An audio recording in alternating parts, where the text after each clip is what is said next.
Whether measured by the anguish of the poor themselves or by the drastically mounting burden on the taxpayer, the present welfare system has to be judged a colossal failure. Troubling news for the middle class. It is shrinking in developed countries, including the United States. Income inequality in OECD countries is at its highest level for the past half century. Now let's face it, there is something wrong with our system when I can leave here and make billions of dollars in 10 years, while millions of students can't even afford to pay off their loans, let alone start a business. Next month, voters in Switzerland will decide whether all citizens and legal residents should be guaranteed a monthly income. It's something no country in the world has done before. Activists dumped 8 million coins outside Parliament.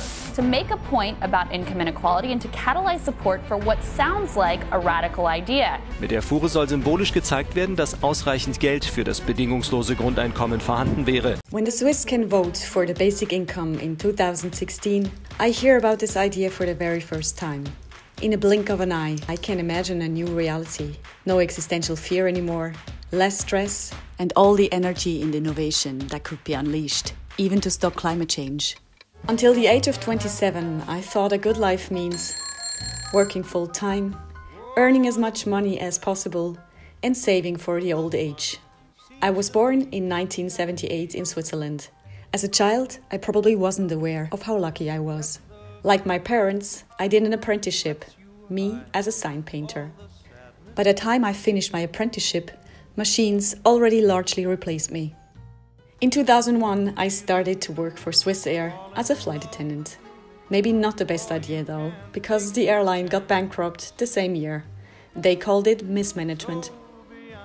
I applied at the university to study journalism because people said, without having a bachelor degree, you're nothing these days. Unfortunately, I didn't get in.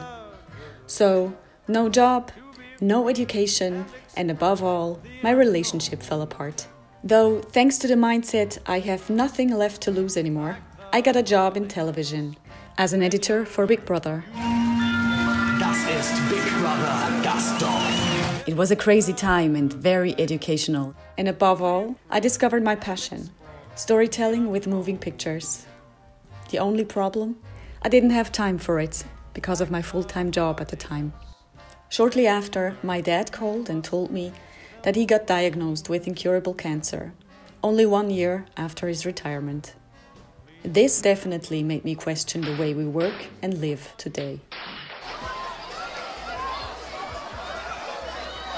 There is quite a good chance that with the rise of artificial intelligence, hundreds of millions of people will lose their jobs, and we will see the creation of a new massive useless class. I think ultimately we will have to have some kind of universal basic income.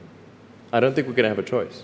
In Switzerland, voters on Sunday overwhelmingly rejected a proposal to introduce a guaranteed basic income to all 8.1 million residents. And I really wonder why, in view of growing wealth inequality, automation, and not to forget, climate change.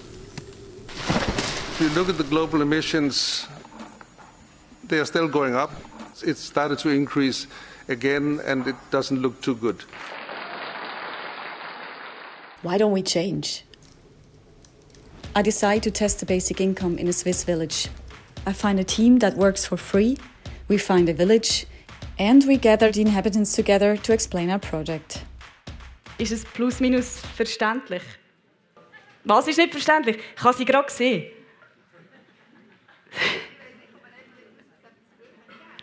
Bitte? Generell nicht raus. Also. Ich bin auch heute noch skeptisch, ob das wirklich etwas gibt. Aber man kann ja nicht einfach immer am Neuen, der rumsteht, einfach Nein sagen. Man muss es einmal probieren. We even find enough inhabitants who want to participate. But we cannot raise enough money, in Switzerland, of all places. Should I give up? But how can I? After all, also my livelihood is at stake. Why do we still hold on to a reality that harms us in so many ways? Inspired by the idea of unconditional basic income and driven by lots of questions, I set out to find places and people who already live a different normality. What if it was normal that countries focused on the well-being of people and nature instead of eternal growth? And what if we accepted that the planet's resources and technology are our shared inheritance, and therefore everybody should get a dividend on the profits? Imagine this, if you can. Reality is based on human thoughts, our imagination.